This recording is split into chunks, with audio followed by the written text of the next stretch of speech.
আপনার ওয়ার্ড ফাইলে গিয়ে টাইপ করেন equal sign lorem left bracket right bracket, এরপর আপনি কিবোর্ডে এন্টার প্রেস করেন, বুম, দেখবেন যে আমাদের কাছে অনেকগুলো টেক্সট চলে আসছে, কিন্তু এগুলো পড়তে গেলে এগুলো কোনো অর্থ পাবেন না, কোনো মিনিং নেই। এখন এটা কেন দরকার?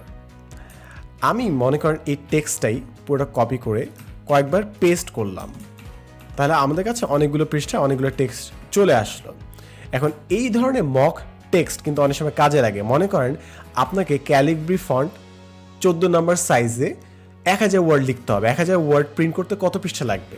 তো আপনি এইভাবে কপি পেস্ট করলেন এবং নিচে দেখতে পাচ্ছেন যে আমাদের 1000 ওয়ার্ড আছে এবং 5 পৃষ্ঠা লাগছে।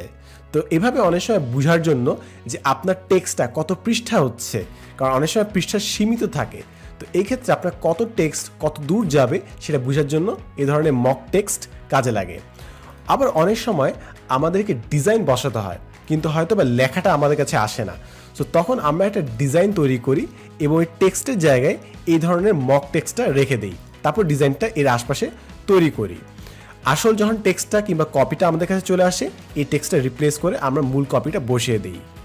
তো আপনি যদি ডিজাইন কিংবা ফরম্যাটিংয়ে কাজ করেন, অনেক সময় এই লরেম ইপসাম আপনার কাজে লাগবে, এবং আপনি হয়তো অফিসে জাস্ট এভাবে টাইপ করতে পারেন, অথবা কলিগদের সামনে equal sign lorem left bracket right bracket type করতে পারেন, এবং আমার মনে হয় জিনিসটা অনেক অনেক বেশি ইন্টারেস্টিং হবে বাকি সবার কাছে।